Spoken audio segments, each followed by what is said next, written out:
What is it going on, guys? Spazmattic here, back inside Destiny. In today's video, I'm going to be doing a review of my Hunter at 400 light, because I know I did a video like a couple weeks ago before the hardware came out, before you could reach 400 light. I did a video on my 385 Hunter, and I never really did a Warlock or Titan versions because I was kind of waiting until that hard rate came out so I can reach 400 light for those characters. But I finally reached 400 light for my Hunter about a week ago or so.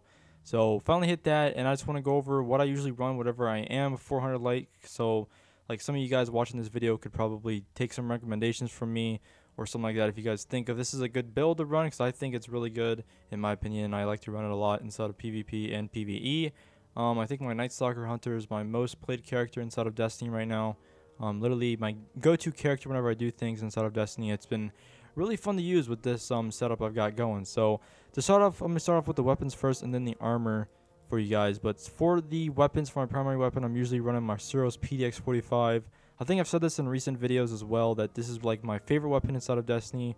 It's literally my go-to weapon for PvP and PvE. It's really good. It's got SLO 19 fitted stock, head seeker, and small bore, so it's really good. It's got 27 mag with almost max stability, and it's like the Hawksaw type archetype weapon, so it's really good for PvP and even PvE if you want to use it in PvE. So, but I also got the aggressive Malik and my Isoon at 400 attack, which are also really good weapons to use inside of the Crucible.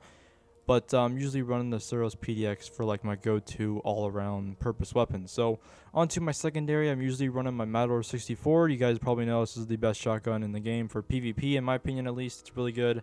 I got rangefinder, spray and play with reinforced and aggressive. I also got rifled, but rifled decreases the reload a bit, so I like to run reinforced and aggressive. So it's a really good shotgun.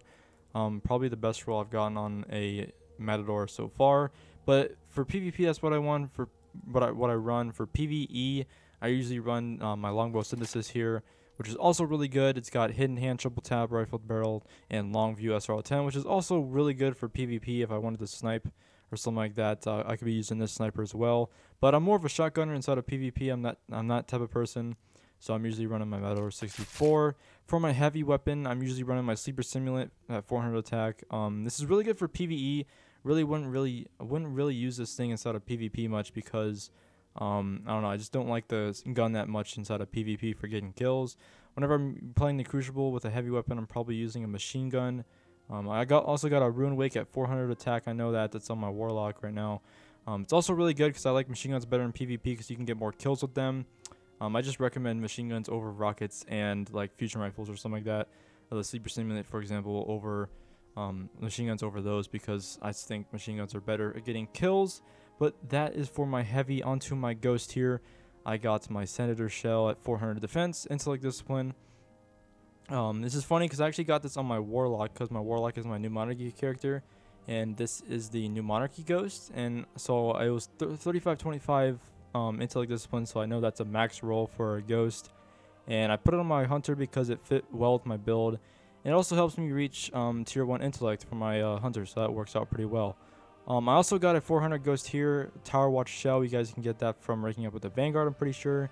35-25 as well, but it's discipline strength, so if I want to run like a discipline strength build, I can do that. But I don't reach tier 1 intellect with this ghost, so I usually run the Senator Shell over it anyways. So onto the armor, starting at the bottom here with my artifact. I usually run the Memory of Yolder. You guys can get this from Tower Karn whenever she does have it. Do your weekly quest thing with Tower Karn and get your Iron Lord Legacy and get the Memory of Yolder. So it's pretty good. Like I said, I also did a video on this. I think it was like a week ago or so, something like that. I did a Night Stalker build, and I had the Memory of Yolder and the Frosties combo. I said that's really good. It's really good to run because you got sprint cooldown penalty is removed, and you got the Frosties. Whenever you sprint, you get faster grenade and melee regeneration. So that combination works really well inside of PvP or even PvP or PvE. My bad, PvP or PvE. So that works pretty well as there. For my cloak, I usually run the Iron Saga cloak. I got this from Lady Aphrodite and Iron Banner. I think the Iron Banner before the recent one. And she was selling perfect roll cloaks, and I got a 35-25 intellect discipline cloak there, so that works well with my build. For the boots, I usually run the Frosties. You guys know about this already. I did a video on my Night Stalker build, like I said a couple of seconds ago. Sprinting, you gain tighter turn radius, and obviously the faster grenade and melee regeneration.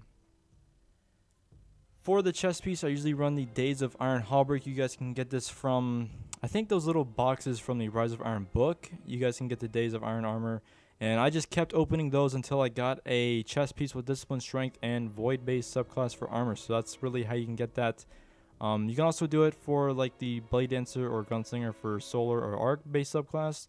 You can really just keep opening those present things in the Rise of Iron book until you get a role that you want. So I just kept doing that until I got a role that I wanted, and that's what I've been running with for a while. So that's my chest piece for the gauntlets.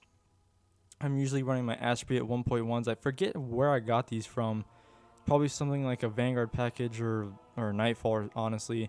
400 defense, discipline, strength, increased reload for pulse rifles, increased melee attack speed. Really good with my PDX, obviously, because it is a pulse rifle. Increased reload speed for that. Even if I want to run like the Clever Dragon or my Aggressive Malik, maybe I can help reload speed on those as well. So that's a really good gauntlets that I usually run.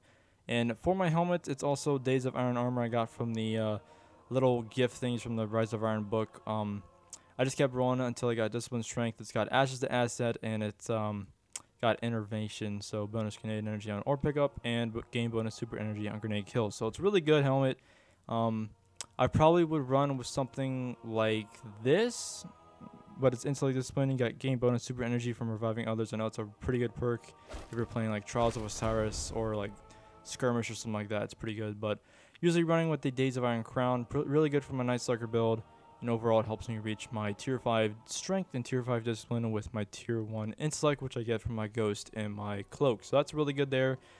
This is usually my main setup. Like literally every time I get on Destiny, this is like the main thing I run with. This is the first thing I see whenever I open my hunter.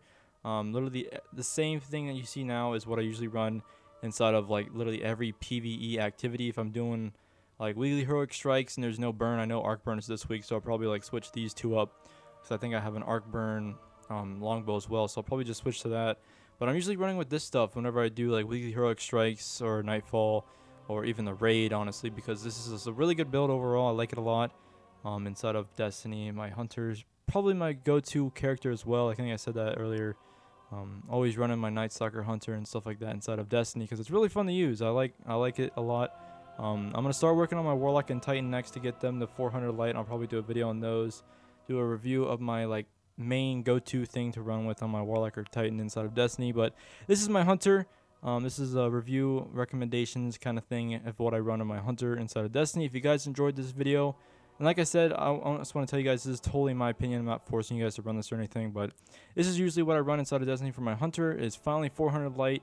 And if you guys enjoyed this video of what I usually run for my hunter inside of Destiny, don't forget to rate, comment, and subscribe.